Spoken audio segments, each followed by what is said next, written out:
বিসমিল্লাহির রহমানির রহিম। সবাইকে স্বাগত জানাচ্ছি ভিসা প্রফেসরের আজকের এই ভিডিওতে। আশা করছি সবাই ভালো আছেন এবং সুস্থ আছেন, নিরাপদে আছেন। আপনাদের দোয়া এবং মহান রব্বুল আলামিনের অশেষ মেহেরবানিতে রহমতে আমরাও ভালো আছি। দর্শক, আজকে আমরা কথা বলবো ইউরোপের সেনজেনভুক্ত দেশ স্লোভেনিয়া নিয়ে। আপনারা যারা স্লোভেনিয়া যেতে চান তাদের জন্য আজকের এই ভিডিও, সাথেই থাকুন।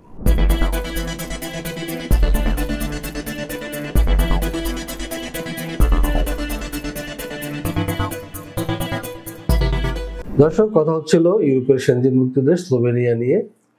প্রথমেই চলুন জেনে আসি কেমন দেশ এই স্লোভেনিয়া। মধ্য ইউরোপের দেশ স্লোভেনিয়ার প্রাতিষ্ঠানিক নাম দ্য রিপাবলিক অব স্লোভেনিয়া।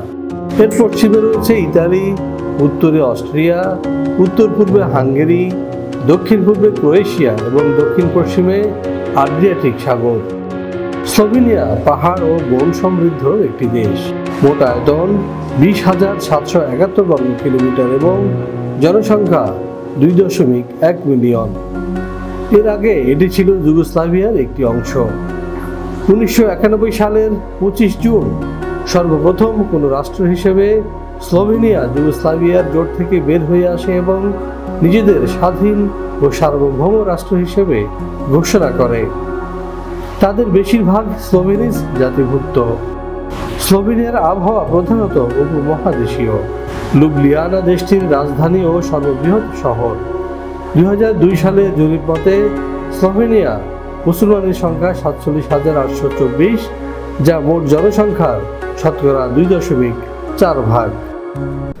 দর্শক, আমরা দেখে আসলাম কেমন দেশে স্লোভেনিয়া। এবার আমরা যেটি জানার চেষ্টা করবো সেটি হচ্ছে স্লোভেনিয়ায় কি ধরনের কাজ রয়েছে, অর্থাৎ আপনারা কি ধরনের কাজ পাবেন। চলুন জেনে আসি আরো একটি ভিডিও প্রতিবেদন থেকে। ইউরোপের সেনজেনভুক্ত দেশসমূহে যেতে চাইলে অনেকের কাছে প্রথম পছন্দ স্লোভেনিয়া, কেননা এখনো এখানে খুব বেশি বাইরের মানুষ নেই। স্লোভেনিয়ার ইমিগ্রেশন পলিসি দীর্ঘমেয়াদে যারা দেশটিতে বসবাস করতে চান তাদের জন্য আদর্শ। স্লোভেনিয়ার ভিসার সাথেই পাওয়া যায় 2 বছরের টিআরসি। সেই সঙ্গে যদি এই 5 বছর ফুল টাইম কাজ করার অভিজ্ঞতা থাকে তাহলে তিনি পাবেন স্লোভেনিয়ার পার্মানেন্ট রেসিডেন্ট কার্ড। স্লোভেনিয়ার বর্তমানে কাজের সুযোগ রয়েছে কনস্ট্রাকশন, ফ্যাক্টরি, অ্যাগ্রোওয়েজ ফ্যাক্টরি প্রভৃতি। হ্যাঁ দর্শক, আমরা জেনে আসলাম কি কি কাজ রয়েছে স্লোভেনিয়ায়। এবার আমরা যেটি জানবো সেটি হচ্ছে যে স্লোভেনিয়া এই ধরনের কাজ করলে আপনারা বেতন ভাতা কি পেতে পারবেন বা কি কি সুযোগ সুবিধা রয়েছে। চলুন জেনে আসি আরো একটি প্রতিবেদন থেকে। এখানে যে কোনো কাজের ন্যূনতম বেতন 1,20,000 থেকে 1,30,000। বেশিরভাগ কোম্পানি থাকার ব্যবস্থা দিচ্ছে একেবারে ফ্রি। কোনো কোনো কোম্পানি দিচ্ছে ফুড অ্যালাউন্স। এছাড়াও পাওয়া যাবে স্লোভেনিয়ার শ্রম আইন অনুযায়ী সুযোগ সুবিধা।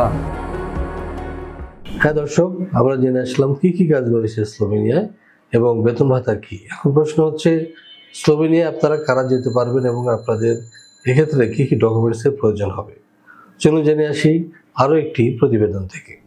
18 থেকে 45 বছর বয়সী যে কোনো বাংলাদেশি নাগরিক যেতে পারবেন স্লোভেনিয়ায়, তবে তিনি হবেন অপরাধমুক্ত এবং সুস্বাস্থ্যের অধিকারী। স্লোভেনিয়ার ওয়ার্ক পারমিট ভিসা পেতে আপনার প্রয়োজন হবে ছবি, পাসপোর্ট, এনআইডি, জন্ম নিবন্ধন, শিক্ষাগত যোগ্যতা সনদ, কাজের অভিজ্ঞতা সনদ, সিভি অথবা বায়োডাটা। ইংরেজির পাশাপাশি যদি স্লোভাক ভাষা জানা থাকে তাহলে আপনার ভিসা ঠেকায় কে।